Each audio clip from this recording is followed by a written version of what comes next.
The Gospel is taken from John, chapter 12, verse 1 to 8, and can be found on page 1079 of the Pew Bibles. 6 days before the Passover, Jesus came to Bethany, where Lazarus lived, whom Jesus had raised from the dead. Here a dinner was given in Jesus' honour. Martha served, while Lazarus was among those reclining at the table with him. Then Mary took about 1/2 litre of pure nard, an expensive perfume. She poured it onto Jesus' feet and wiped his feet with her hair. And the house was filled with the fragrance of the perfume. But one of his disciples, Judas Iscariot, who was later to betray him, objected. "Why wasn't this perfume sold and the money given to the poor? It was worth a year's wages." He did not say this because he cared about the poor, but because he was a thief, as keeper of the money bag. He used to help himself to what was put into it. "Leave her alone," Jesus replied. "It was intended that she should save this perfume for the day of my burial. You will always have the poor among you, but you will not always have me." This is the gospel of the Lord.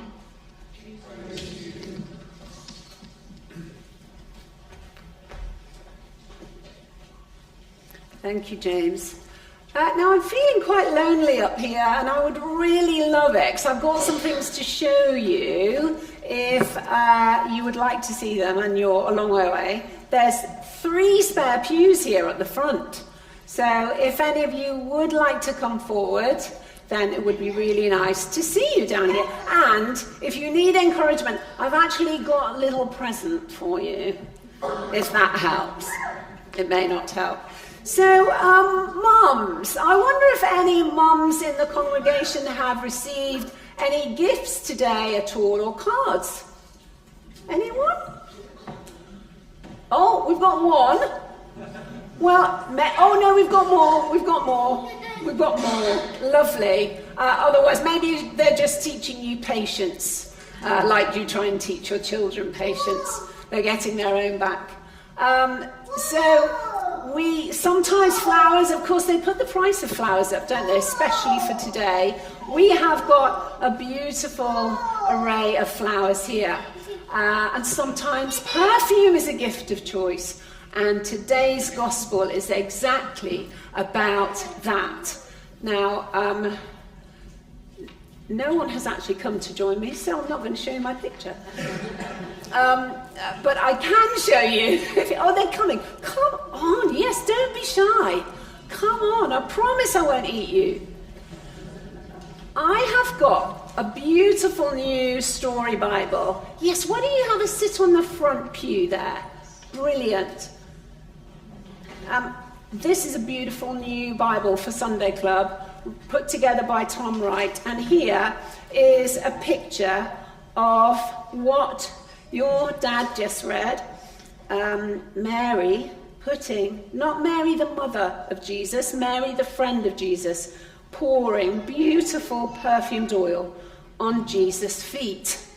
And it was a very costly gift. It was very expensive because it was very precious, and it's called nards because it was from a spikenard root, a flower, and an oil that was made from this spikenard flower, which I'm going to stick somewhere so we'll be able to see it.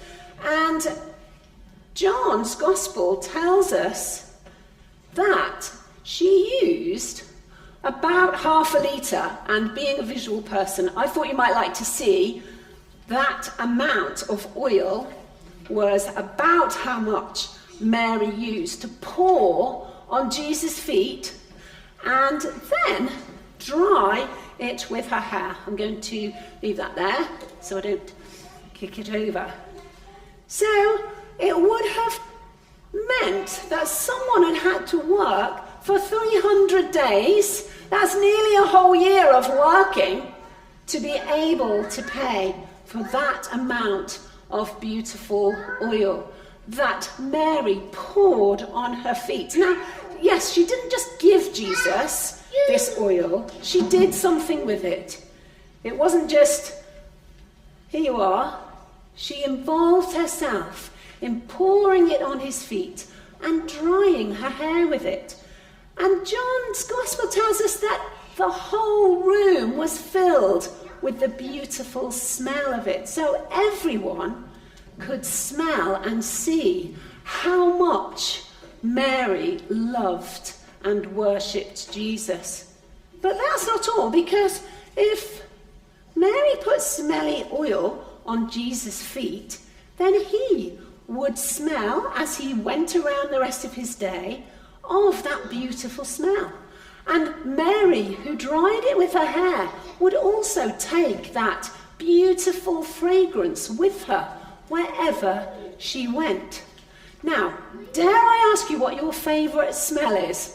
No rude answers, please. Favourite smell. Can you think of a favourite smell? Something if you go, ah. Well, mine's bacon.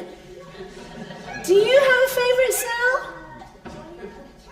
Lilac. Oh, beautiful. Sausages. Now we're getting to the heart of the matter. Anything for you, Billy? Can you think of anything? Water. Fresh water. Oh, actually, fresh water, there's nothing like drinking beautiful fresh water. I'm going to have to go home and sniff some water because I've never noticed the smell.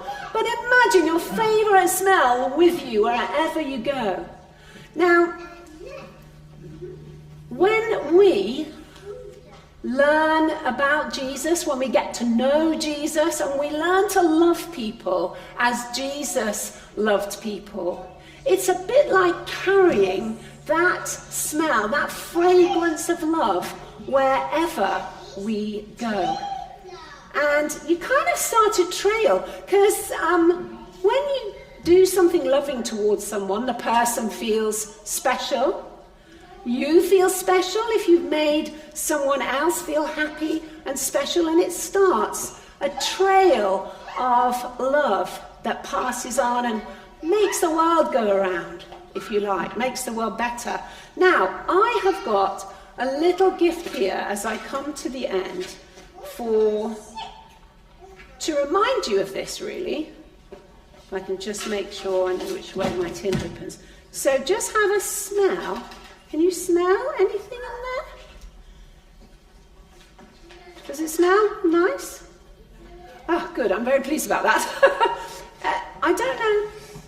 Can you recognise the flower? You said lilac, but this is...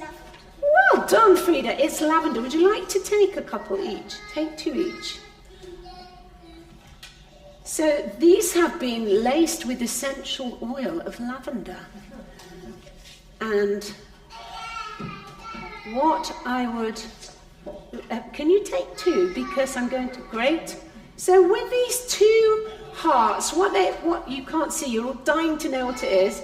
It's a heart, a wooden heart. And what I'd like you to do in a moment, when we finish, is the first heart to give to a person you love, to make them feel special. And they can carry the fragrance of your love with them. And then with your other heart, I'd like you to keep it. And I'd like you to look at it, to remind you of how much Jesus loves you.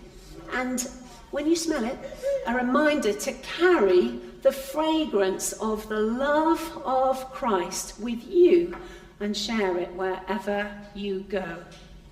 Now, the adults might think they're off the hook, but I've got 2 questions for you, adults. You don't get smelly hearts, although you can have one because there are plenty. 2 questions, 2 hearts for you, 2 questions for the grown-ups. Do I love Jesus with the costly adoration and devotion that Mary had? Do I love Christ with that costly devotion? Your second question, adults, do I create a fragrance of love wherever I go? 2 points to ponder. And now, before we have our prayers, you've got time to go and give that one heart to a person that you love. If you'd like to do that now, and if I can also invite Isla and